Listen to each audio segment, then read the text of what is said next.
What's up, y'all? It's your girl Sakina, and I'm back for another Greenleaf review. This is season 5, episode 4, so let's get straight into it. So the episode opens with Grace and Noah down at the hospital. Today is AJ's release day, so they're talking to the doctor without AJ in the room, and they feel like it's best for him to come home.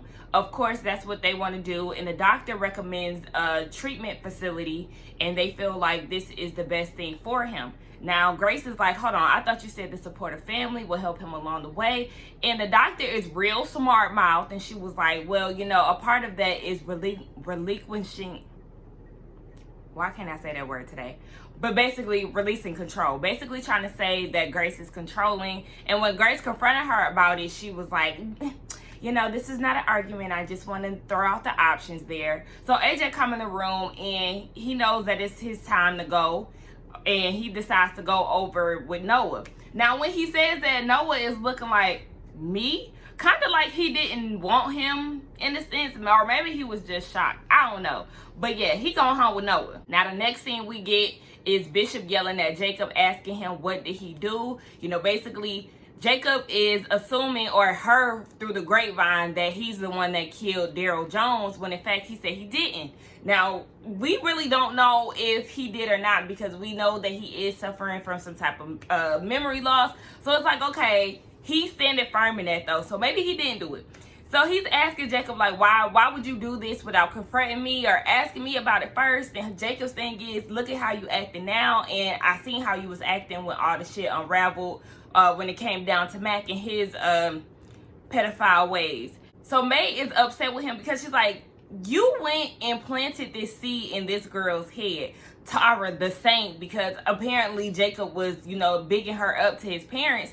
And she's like, you planted this seed. Now she's going to be thinking whatever the hell she wants to think. Bishop asked him, did he mention the will? He didn't. But to me, I feel like Jacob is being real naive.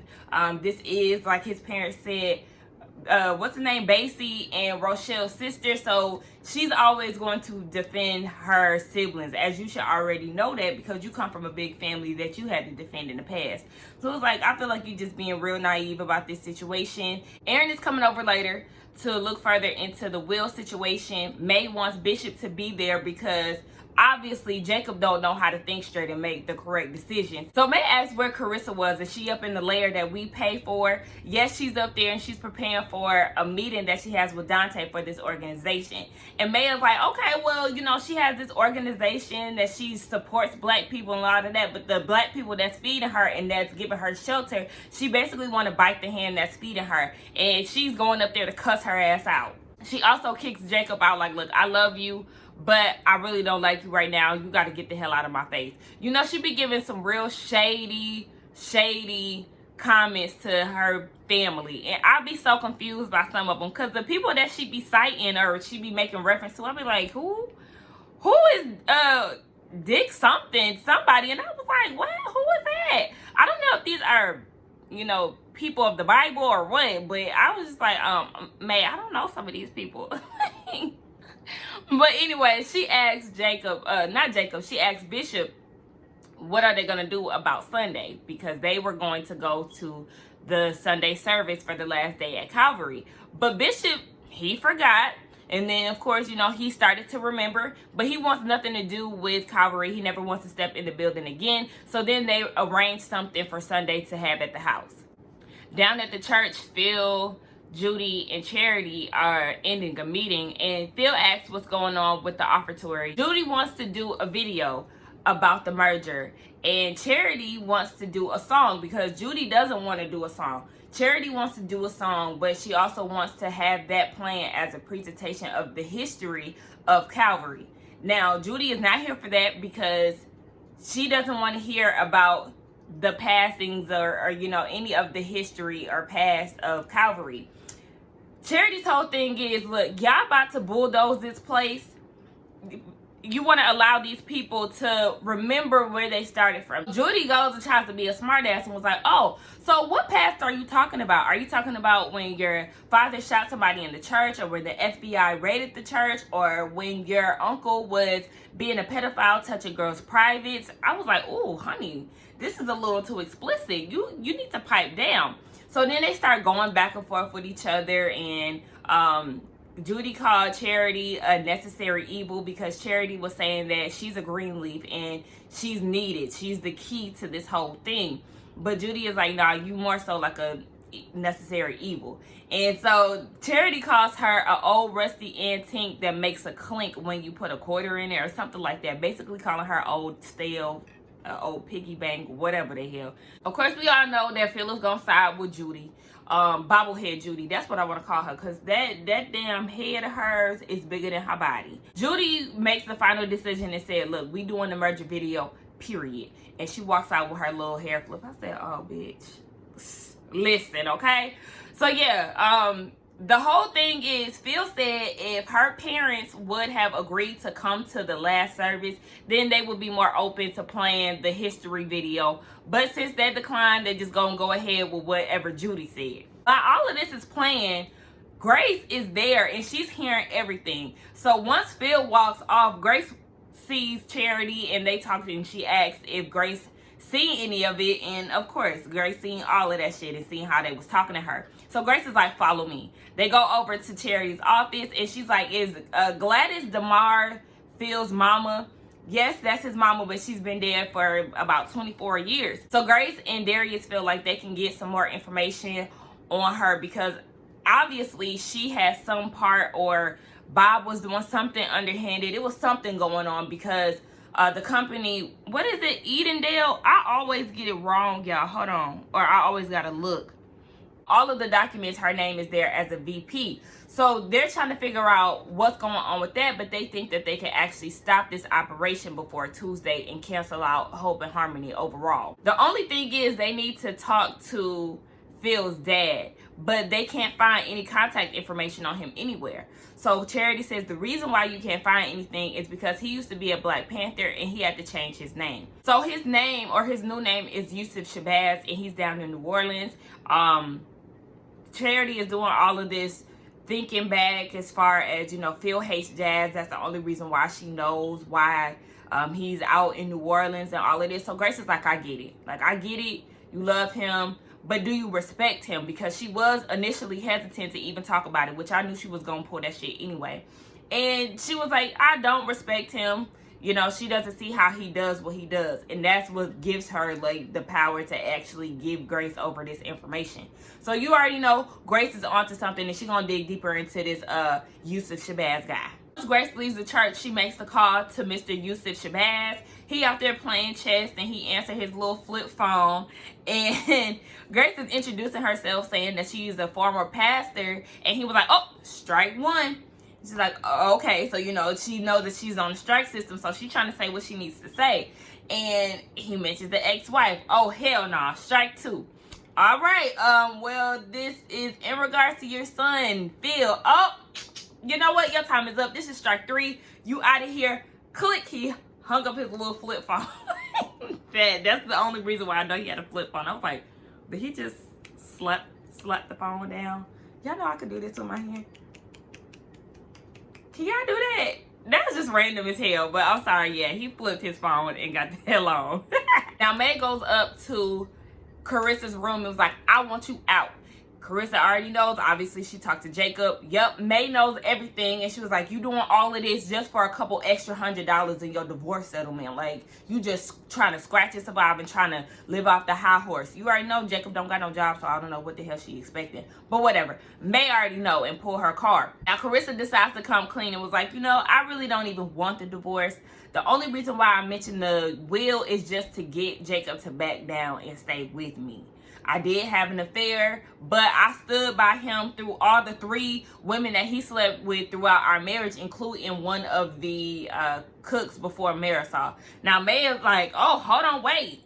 My cook? I didn't know nothing about this. So then she sits down and, you know, she's getting the information from Carissa. And that's when she's telling her, you know, I really want to make it work. If you could talk to Jacob and get him to stay with me, then I'll call this off. But if he wants to go to war and he don't want to back down, then it is what it is. Let's get the shit popping. So Bishop and Jacob go have this meeting with Aaron, and Aaron is saying that the second will does erase the first one. So they're in the clear with that. But his whole thing is, it's the public's opinion that's going to overshadow all of this. The fact that, you know, this man died in the church and then the house got sent over to you. Basically, it looks bad on the Greenleaf's behalf. So that's what he's really worried about. And he suggests that they go ahead and make peace with Tara in order to smooth all of this over. Now, while Aaron and Jacob and Bishop was concluding their meeting, May had walked in and was like, yeah, I already overheard what y'all said.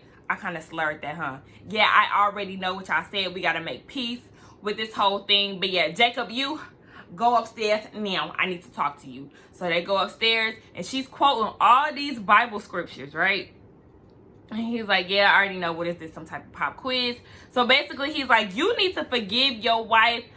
I'm so sick of you. All of this stuff that you done put her through. She make one mistake and you want to done her. Like, no, that's not the way it works. I'm disappointed. So, you know, May, she going on and on with her little sayings and stuff.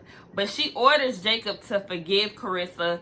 And it pains her to even side with Carissa. She wished that she could place all the blame on her. But that's not the case. He was like, she made a reference to herself or something. And Jacob was like, but you would never do what she did. And she was like, what if I had? What if I did? And I was like, oh, May, is you about to come clean? You about to let the skeletons out the closet? But, you know, she was like, you know what? Just get out my face. Go do what you got to do now. So I was like, okay. Your mama did do what your wife did. But, I mean, as far as we know, she just didn't give, who is it? Bishop. She didn't give Bishop chlamydia. Now we know that Miss Charity already got declined by Phil and bobblehead Judy. But she sees Connie in the hallway and was like, oh, Connie, I need to talk to you. Connie ain't trying to talk to her because she late for a meeting with the two of them. So she was like, you know what? This is perfect. I have this presentation that I put together about the history of Calvary. And she was like, okay, why are you asking me? She's asking because Phil and Judy said no. She was like, oh, okay, well, no. And this is more of a reason for me to say no. I wouldn't even think about that or whatever the hell she said. I wouldn't even consider it. Something real shady. I'm like, do you realize that you come from Calvary? Calvary gave you the platform that you have now. You backstabber. Like, I cannot stand Connie. She is such a sneaky snake. Not even a sneaky snake at this point. She's just a snake, an obvious snake, okay? That grass is cut. Since we're talking about that, Charity is in her office and Judy comes in and was like, did you ask Connie about the presentation? Yes, she did. Oh, okay. Well, you know, we can't have anybody second guessing us and going back behind our back and whatnot. So, baby, you're fired. Charity was like, you can't fire me.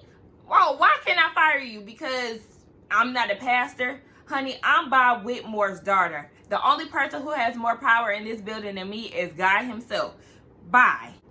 I would have dragged her by her red hair. Baby, listen, because that Judy got a smart ass mouth and she really thinks she be doing something. Oh, you gonna fire me? Okay, well, I'm going out with a bang. I'm assaulting your ass and it's a wrap. Y'all ain't never gonna see me again. Charity marches into Phil's office like, you know, Judy fired me. Yeah, girl, he already know. And of course, you know, he agrees with what is being done. So she was like, hold on, wait.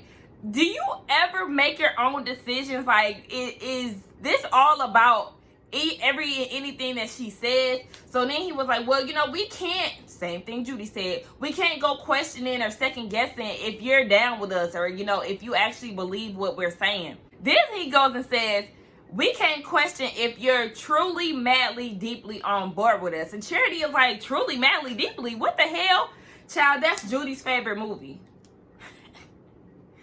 Why would he even say that? Like, you know, he is an idiot, okay? You can tell he's obviously kissing ass. And the fact that he even said that to Charity, somebody that he's in love with, making remarks about the bitch's favorite movie, she was like, okay, well, you know what? You know what's my favorite movie? It's titled, what is it? You Can't Fire Me, I Quit. Now, when people try to flip shit like that, it's like, you really can't necessarily quit because they already made the first move. So then Charity goes off and was like, you know what?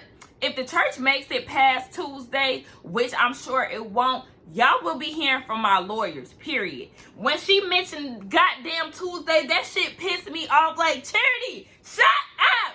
She really acts off of emotion too much, okay? It's like, as soon as that came out her mouth, I knew that everything after that didn't even matter to Phil. I knew that he was going to focus in on what the hell she said. I was like, oh my gosh. God damn it. It's like, Grace, why did you even bring her into this? Because you know how she is. Between her and Jacob, they know how to fuck up a plan. But really, Charity got it in the bag because she really know how to fuck up a plan. But whatever. So she mentions that. And then she was like, you know what? Fall into the arms of that tittyless white girl. Because you know what? You'll never get these big titties that you was just so in love with a few weeks ago. I wish that you was half the man that you were before, the man that I love. Because this man here, he's like a sponge. Passive, porous. What'd she say? A passive, porous thing. Yeah, that's what she said. And she walked off. I was like, girl, you really could have gave it to him a little more than that. So AJ comes home, or to the Greenleaf residence, to pack his bags and go. And as he's walking up the stairs, Grace is asking Noah, like, you know, this treatment place, did you think about this doctor? Noah said he wasn't thinking about the doctor. And it's like, okay, that's sign number one that your ass don't need him because you ain't even thinking ahead. So Grace is like, you need to talk to the doctor about this. AJ overhears it while he walking up the steps and was like, see, I told you I didn't want to talk about this no more from what I said at the bed. Like, you want to keep talking about it. That's why I'm not staying here. So, you know, Grace ain't trying to hear what he's saying. And she's still talking about it as he's going up the stairs and was like, Noah, you need to get on your shit. So May sees Noah, and y'all know how she feel about him. For me, Noah needs to get some damn facial hair. He needs to let his facial hair grow in because that naked shit I can't get down with. It distracts me every time I see him. But yes. So May was like, do you want to have some tea with me? I have some tea with you. I got some right here. It's ginger. I'm kind of all over the place, but just follow me, okay? So Bishop goes and talks to Tara because remember, Aaron said that he needs to go make peace. Now, the visual that we got of the place last week, it was rough, but nothing compared to what we seen in this episode, okay? Honey, Bishop got out that Mercedes-Benz, and there was a prostitute. Now, she was thick. She was real thick, but that's not the point. You know, this prostitute was there, you know, she's strutting and stuff, trying to get his attention. He's just like, it's homeless people outside. And he turned around as he's going up the stairs and was like, woo, Jesus, we need you now, okay? So he go inside, and Tara is like, okay, 2 green leaves, 2 days in a row. What do I have this pleasure? So Bishop was like, I want to talk to you about everything. As far as the church, I did not burn your dad, or I did not call your dad. It could have possibly been Mac. So she's like, okay, well, why would Mac call my dad? Like, what was the motive behind that? So this is where Bishop decides to tell it all. Tell all about the will, how her dad was initially granted the house, but then once he died in the fire, Loretta Davis changed it over, and it was revised by Mac, and when it got changed to the Greenleafs taking over her residence, and it's just like, oh my gosh, why is you telling all of this? And he said that he just wants to be at peace, so he wants to come clean about everything. And I'm like, bro, you know you can't trust that. And she was like, you know, I appreciate your honesty, but I can't help but to think about my dad waking up in that hell. So Bishop was like, is there any way that we can get past this? Wrong question. You don't ask her no question like that because you already know now that her dad was initially supposed to have this estate. You give out all of this business, and then you was like, okay, so what can we do to make this right? Baby, she's gonna come for the house despite how y'all feel about it. Just because she's down there in the hood, you know, doing the Lord's work, that doesn't mean anything. She gives you this speech about how, you know, wealth is a scary thing and all it is, but she's going to get revenge, period. Because like she said, she can't help but to think how her dad went out. Bishop is just as naive as Jacob, and he further proves our point later on. Once Bishop leaves, he's on his way home, and Grace is walking outside. Now, Grace is thinking about the whole situation with AJ. You know, she talks to him, and he already knows what's going on. Bishop knows what's going on in her head. She's thinking about all the stuff that she put AJ through. Basically, why would he stay? He doesn't want to stay here, and I don't blame him. So Bishop is like, you know, you saved his life. That may be enough right now, and just let God do the rest. And then he also reminds her, like, you know, you came home after 20 years. Let's not forget that. We never seen that coming. Basically just saying that he needs some time. I love the way he talks to Grace, you know. But he's in a celebratory mood. He actually invited her to the house, or offered her a ride to the house, because he got some barbecue. You know, he's in a good mood because of the conversation with Tara. Now, back in the house, Sophia and Zora are trying to get AJ to stay. You know, they trying to block out the doorway while he's trying to get out. You know, it's real cute. But Grace comes in and was like, I need to talk to you for a minute. So when she tries to talk to him, you can tell she wanted to say more, but she didn't. She was just asking, you know, do you have everything? And are you going to call the doctor? Yeah, he's going to do all of that. Okay. You know you can come back. And he said, yeah, he know he can come back. But the fact still remains, he's leaving. So the conversation was real short. And he gets up to leave.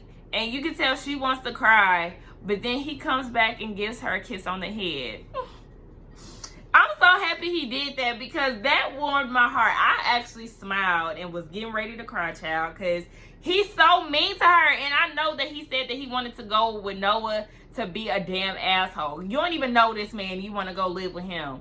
But yeah, so that warmed up her heart. Now, over at Jacob's suite, he goes in there with Carissa and was like, you know, this whole thing, I talked to my mom. Carissa was like, well, is there anything that you wanted to say to me?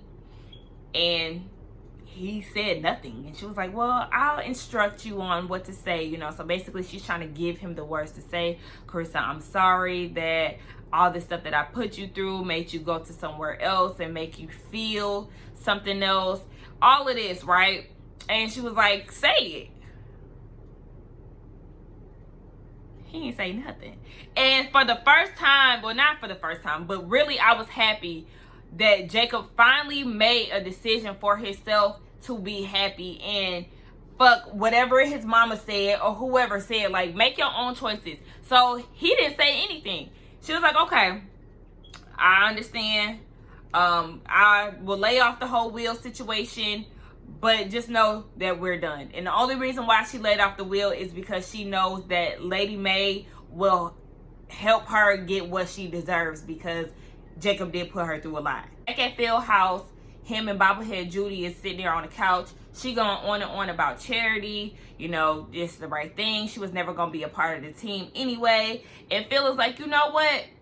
I think you're right based off of what she said to me. So, of course, Judy wants to know what was said. He was like, you know, she mentioned something about Hope and Harmony not going past Tuesday, as if something is bubbling up, you know, she's plotting. And Judy is like, oh, you know, she's just saying that, you know, really didn't think nothing of it. She wants to ease his mind. So she goes and gets off the couch and falls into his lap on her knees and was like, you know, come on, let me do it. He was like, no. She trying to get that man head, begging him to let her give him head. And it's like, no, that's how you know he ain't feeling you. So she was like, when are we ever going to get back to a place where we used to be? I'm never going back to Ken, which is her ex-husband. And she was like, come on, let me do it. And he was like, nah. You know, he adjusted his pants and she storms upstairs. It's like, girl, I'm never about to be begging somebody to do that. Like, if you don't want it, baby, you do not want it, okay? Period. But it just gives you insight, girl. Like, he does not want you. You really think that y'all are going back to wherever y'all were? He really is still in love with Charity, honey, but you don't get it. I don't know why she doesn't get it. Now, Bishop then got back to the house, and he's telling May that it's over. You know, she accepted the apology. We moving past this. And May is like, I don't know, Bishop. I got a feeling about this. You just can't be too sure. You know the skanks, right? This is who we dealing with. But Bishop ain't trying to hear that. He was like, I'm telling you, we cried about it. We prayed about it. I was about to speak in tongues. Like, we good. And this is the naive part of Bishop that I was saying. Like, you, just like your son, how can you be so sure? And May has this feeling. It's like, y'all should have just sent Lady Mae to do the work, because y'all don't know how to get shit done. So Jacob comes downstairs and he lets Mae know, like, look, I couldn't go through with it because I knew if I said yes, then we would just go back to our thing, like this thing that we have, basically being unhappy. And Mae understands, and she's like, look, I want you to look at AJ and Grace's situation and know that if you and Carissa do go through this, that is your son and you need to be there every step of the way. So Charity comes in And she's telling them, you know, I'll be available for Sunday service because I ain't got no job. So then it was like, okay, well, what happened? I quit. No, they fired you. And then she goes and says, they asked about what Phil said, and she was like, well, you know, he was trying to keep me, but I wasn't going for that. Why is you lying? Like, that's... oh, my gosh. Charity. But okay. So, yeah, she over there lying. So, all the family comes down, and Bishop was like, yeah, we doing the Sunday service here. They're all in a good mood. Now, y'all know this with Greenleaf. Anytime the whole family is at the table, something is about to happen. So, Bishop is talking about the Sunday service, and his phone rings. It's Tara. And Lady Mae is like, you know what? The family start questioning, like, wait, Tara Jones, like Darnell Jones? Yep, it's Daryl Jones. I keep saying Darnell. Daryl Jones. And they like, yeah. So Carissa's like, why would she be calling? May instantly get pissed. She done switched back to her regular self when it came to Carissa. Like, you of all people will already know why she calling. And you the one who started all this shit. So he's talking to her on the phone, and she wants to talk about the house. And that's where the episode ends. I knew that she was going to say something about that house. I already knew. You never could be too sure with them folks. And I wouldn't be surprised if Rochelle pop up at some point. That's probably who she was on the phone with. But yes, that was the end of the episode. I really think it was a good episode. Of course, like I said, Greenleaf always brings it. But y'all, please do not forget to like, comment, and subscribe to my channel. I will see y'all in the next one. Goodbye.